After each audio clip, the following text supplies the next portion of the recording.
شانو چڑیا آج صبح سے پھلوں کی تلاش میں پورے جنگل میں گھوم رہی تھی۔ وہ ایک درخت سے دوسرے درخت پر اڑتی مگر اسے کہیں بھی کوئی پھل نہ ملا۔ یا اللہ، آج صبح سے میرا پھل کھانے پر کتنا دل تھا۔ اناج اور دانے کھا کھا کر میرا تو دل ہی بھر گیا ہے۔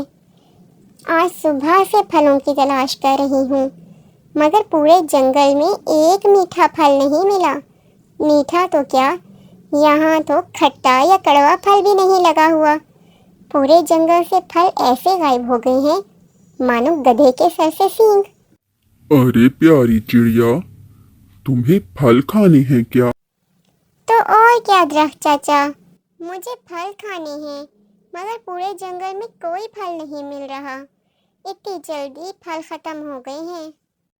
تو چھوٹی چڑیا، میں ایک جگہ جانتا ہوں اس جنگل میں جہاں پر بہت ڈھیر سارے پھل ہیں اور کوئی پنچھی بھی وہاں پر نہیں جاتا، اس لیے وہاں کے پھل جوں کے توں ہیں اور کتنے عرصے سے ان پھلوں کو کسی نے بھی نہیں کھایا۔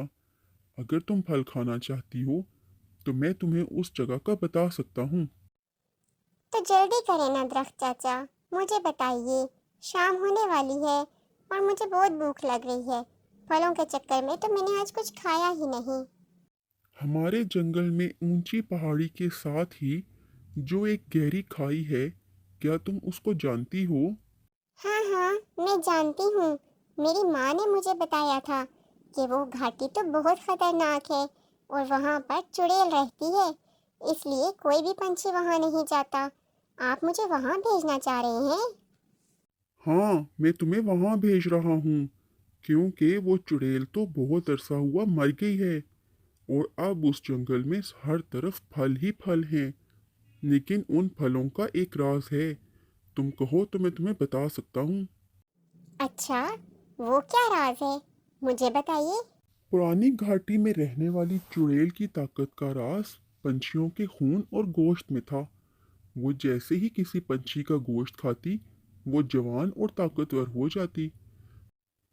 پورے جنگل میں گھوم پھر کر پنچھیوں کو پکڑنا بڑا مشکل کام تھا، اس لیے اس نے اپنا گھر گھاٹی میں ہی بنا لیا تھا۔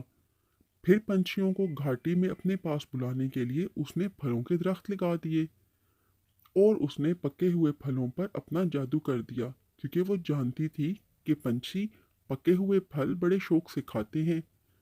اب جو بھی پرندہ وہ پکے ہوئے پھل دیکھ کر انہیں کھانے کے لیے جاتا اور جیسے ہی پھل کو کھاتا تو وہ بے ہوش ہو کر گر جاتا اور چڑیل اسے فوراً سے کھا جاتی۔ آہستہ آہستہ جب پنچھیوں کو یہ بات معلوم ہونے لگی کہ جو بھی پنچھی گھاٹی کے اندر جاتا ہے وہ واپس نہیں آتا، تو سب پنچھیوں میں بڑا خوف پھیل گیا اور اس کے بعد سب پنچھیوں نے مل کر یہ فیصلہ کیا کہ ہم اس گھاٹی کی طرف نہیں جائیں گے۔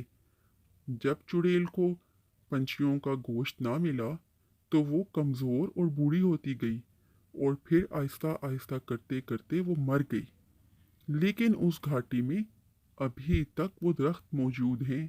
اب بتاتا ہوں تمہیں اس گھاٹی کے درختوں کا اصل راز۔